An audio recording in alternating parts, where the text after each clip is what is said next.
Hey everybody, it is Travis Holzem with Food Forest Abundance, Minnesota, and just making a quick little video of my upstairs room where I grow my fruit trees in the winter.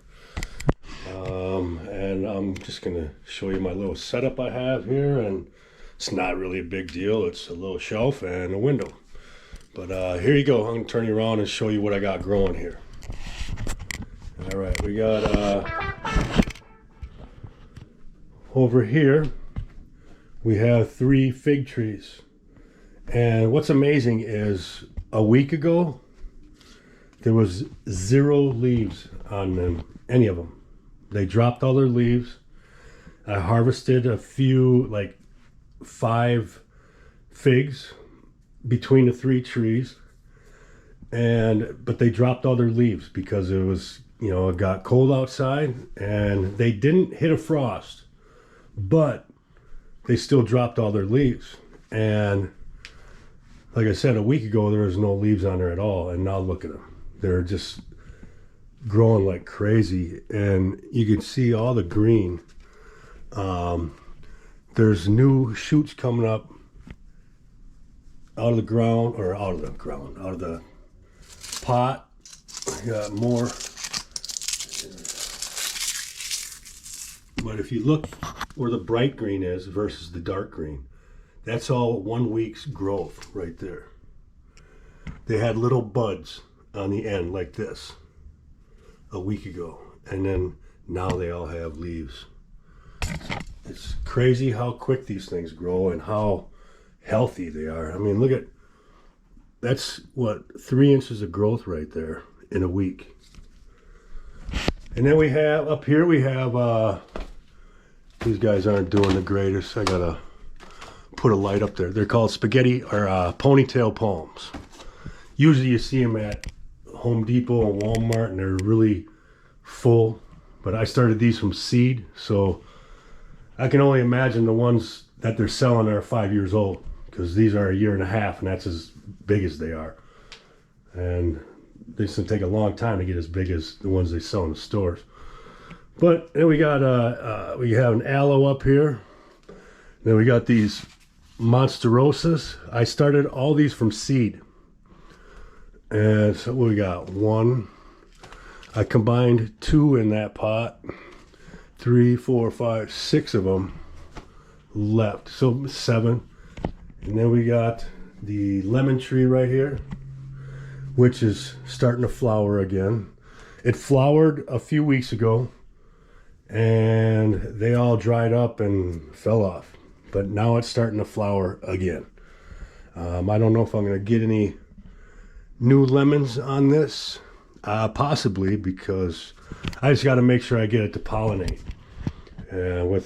With it being inside, I got to do it myself. And then we have an olive tree right here. I can't remember where I got that. But yeah, this thing is just starting to get a bunch of new growth on it too. Now we have a lime tree right here. Or, yeah, it is the lime tree. There's a dead lime right there. I'm just going to let it stay there.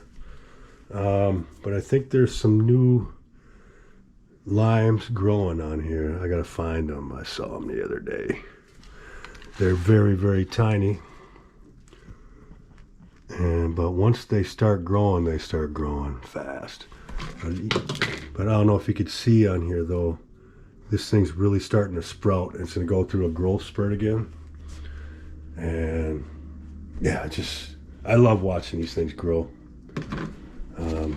I've had the lemon tree and the lime tree for when I moved into this townhouse. So it'll be 2 years in February.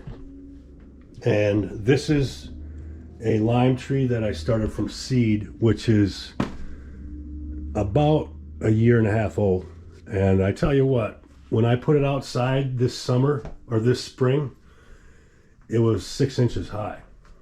It was only this high and really small. And then right in the middle of summer, it just hit a growth spurt and just boom. And now it's just going out of control, which really, really nice tree. But I can tell the difference between this lime tree. Oh no. No. Oh shit. I gotta get him out of there. Oh no. We gotta take him into the bathroom. Alright, we'll come back. Got them spider mites. And they're making a frickin' web. And they eat all the leaves and they'll kill your plants. And I just had to wipe them all off and then spray it down. Glad this one too. There's a little bit maybe. Can't let them get a hold of this. My lemon and lime trees. Yeah, so it's just stuff you have to watch out for. And then here we got a pomegranate tree. And this thing, when I got it, it was this high. And I got it probably in July. And then it just started going crazy. And this one, this long one here, that one in the middle, just grew like almost a foot in the last month. It's just going crazy. I didn't know that's how pomegranates grew. It looks more like a vine. And then we got this big cactus here. And then these are awesome. I love these. They're called an umbrella tree. And you can see it looks like an umbrella. But yeah, I started these from seed also. And I got these here, and then I got a couple down in the nice pretty one down in my window downstairs in my living room. But that's all my fruit trees and stuff that are growing, and they'll be going back outside when it's warm enough in the spring. And hopefully I'll get a bunch of lemons and limes this season, and more figs, because those figs were amazing. Really, really amazing. Can't get that at a store. You're getting junk at a store. You get that fresh stuff right off your own trees. Can't get any better than that. But anyway, hope you have an amazing weekend. It is Friday, and grow food, everybody. If it's winter in Minnesota, so there's no planting going on outside. But if you want to start thinking about a food forest for your backyard, get in contact with me. We can design your property over the winter months, so you can either DIY that design plan yourself, or you can hire my installation company to install your food forest for you. But we can get you taken care of and designed over the winter, and you can kind of take your time and do it right. And then you'll be ready to put trees in the ground in the spring. And if you buy trees that are mature, you will have, by season 2, you will have fruit on your trees. And that's what I suggest, is you buy more mature trees. I've had good luck with Paul's Pals, whatever, in Apple Valley. All the trees that I have put in the ground in the fall have all fruited the next season. And so peaches, pears, nectarines, apples, plums, all of them, they all fruited the very next season. And you're going to pay more for a mature tree, but think about it. Say you pay $150 for that tree. It's going to grow probably 25% to 35% larger, maybe even twice as high, twice as large as it was the season before. So think about it. Now it's not a $150 tree, it's a $300 tree. Understand? Okay? All of your food that you're putting in the ground, it increases in value. Your property will increase in value because you are Basically, your trees are growing, and you're going to have fruit on all these trees. Say you got 5 apple trees. Well, you're probably going to get a few hundred apples off of each tree or more. But each season, you're going to have more and more and more. And then you're going to have all your supporting plants, all your supporting trees and bushes around your apple trees. But all of that stuff is going to increase the value of your property. And plus, it's saving you money at the grocery store, because now you're not going to waste your money on crap fruits and vegetables at the store that are all poisoned, okay? You might not believe it, but they spray chemicals on the food as it's being shipped from 1,500 miles away. And you can say it's not true, but it is. And a lot of stuff comes from out of the country. So all that stuff is being grown with pesticides, herbicides, insecticides, and then it's being sprayed with chemicals to keep from rotting or breaking down naturally.